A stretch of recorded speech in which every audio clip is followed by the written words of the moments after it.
Hello everybody, this is Hollywood Joe with Hollywood's World of Sports again. And I want to talk to you about an upcoming pay-per-view coming up on October the 14th. It is TNA Impact Wrestling's Bound for Glory. And this pay-per-view is shaping up to be one of the best pay-per-views TNA has ever had. The whole Bound for Glory series these last couple months has been really fun and exciting to watch. I believe that it's been some of the best TV TNA's had in its many years now. And what a main event that they're going to have on October the 14th. Austin Aries versus Jeff Hardy. And I gotta tell you, I think that could be match of the year, hands down. A lot of people are still saying that, Jericho and CM Punk have had match of the year. CM Punk and Daniel Bryan have had match of the year. So forth and so on. But I really, truly believe that Austin Aries and Jeff Hardy are going to make a lot of noise, if you know what I mean, and they're gonna show what TNA Impact is really about. And I gotta say this, so I think this pay-per-view is gonna be make it or break it for TNA. TNA's have made a lot of big steps in the last couple of years. Going live, I thought, is a very, very positive thing. It's made for better television. I thought the whole starting of Aces and Eights and the storyline of Aces and Eights has been really, really interesting to watch. It's been very, very real to get into. And, a lot of people, hate on TNA because it's not WWE that has been around for 60, 70 years or whatever it's been around for.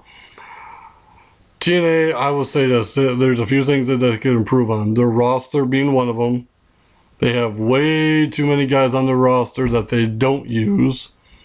And, those guys that they only use once a month, they just need to cut and release. They need to have a consistent roster on TV every single week. And, 2 years ago, the whole 10-10-10 thing at Bound for Glory I thought was a major, major fail. And it really was very disappointing to see what happened 2 years ago at Bound for Glory. And I honestly thought they lost a lot of momentum by doing the whole Immortal and Fortune and stuff like that. So, with that being said, it's 2 years later. I really think they've made a lot of improvements, a lot of strides, just everything. I mean, their top star, Jeff Hardy, and don't get me wrong, I will say this, he is TNA's top star. He's finally gotten his life back on track. He's having some of the best in-ring matches he's had of his career. And the other thing I like is the tag teams. I really enjoy Styles and Angle teaming up, obviously Kaz and Daniels, and even the newest team of Chavo and Hernandez. I think that triple threat tag team match is going to really show everybody what tag team wrestling is all about. And the other thing I like, and I'm really happy to see this, is that Samoa Joe is now the television champion. I'll say this, the last 3 to 4 years, Samoa Joe has been very, very, very, very underutilized. And unfortunately, people haven't used Joe in the right way. I really think Samoa Joe's time to regain momentum is now. You saw, for those of you who didn't see it, he defeated RVD in his first title defense for the television title, and he looked great. I mean, Samoa Joe at one point was the heart and soul of TNA, and I think he can be again if they just use him right. So the fact that Samoa Joe's got a title, got a belt with him now, I think helps Samoa Joe's cause out greatly. And I think him and Magnus are going to have a outstanding match. And the third thing I like about TNA right now, headed into Bound for Glory, is the whole TNA gut check thing. The first gut check participant, Joey Ryan, has been making a lot of noise, made a lot of strides, and it's, say what you will, I think the whole Joey Ryan thing has been a storyline. The other gut check participants haven't been storyline, but Joey Ryan, is very very unique, very different from a lot of young and up-and-coming wrestlers out there. But I think he also knows he's going to teach him a lesson at Bound for Glory. So, there's a lot of questions to be answered at the Bound for Glory pay-per-view. Who's TNA's top guy? Who's TNA's future? Where does Hulk Hogan go from here? Where does Sting go from here?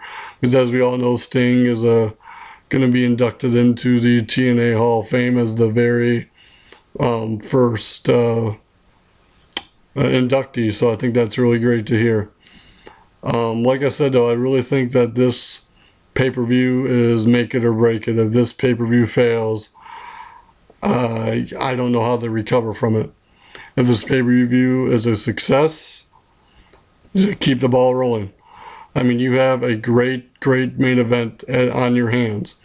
You got one of the greatest tag team wrestlers who eventually has become one of the greatest singles wrestlers of all time, Jeff Hardy, against Austin Aries, who's undoubtedly a very, very great success story of working your way through the independents and making the big time.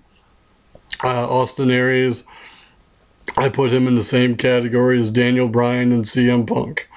All three of them are just phenomenal wrestlers, and they have brought many different unique things to the companies they work for. And another thing that I like now is TNA pretty much is partnered with OVW, Ohio Valley Wrestling, and OVW was a great thing for WWE for the longest time, and I have no doubt in my mind that OVW will be a great thing for TNA wrestling. So with all they got going on TV right now, plus the development center of OVW, I think TNA's future is bright. But they gotta have a great pay-per-view, and they gotta keep being live on Thursday nights, because I think one of the things that was hurting TNA for the longest time is that they were taped 3 weeks in advance, and it wasn't good. I mean, I had no interest in watching myself because I already knew what was going to happen 3 weeks ahead of time. But now the unpredictability factor, the whole Aces and Eights thing, I'll just sidetrack here. The whole Aces and Eights storyline would have never worked if TNA was still being taped. So with that being said, I really love what TNA is doing right now. I think they're starting to catch a lot of attention with some of the stuff they're doing right now. So with that being said, I would highly suggest you guys tune in to Bound for Glory on October 14th on pay-per-view, 8 o'clock. 7 great matches have been made so far. I'm sure there'll be a few more matches made yet to come. So with that being said, don't forget to check out TNA Bound for Glory, and we'll hope to hear back from some of the fans, and I'm sure I'll give you my update on it. So that's it for me. As always, this is Hollywood Joe from Hollywood's World of Sports. Don't forget, controversy doesn't come without criticism. Thank you, and have a great day, guys. Bye.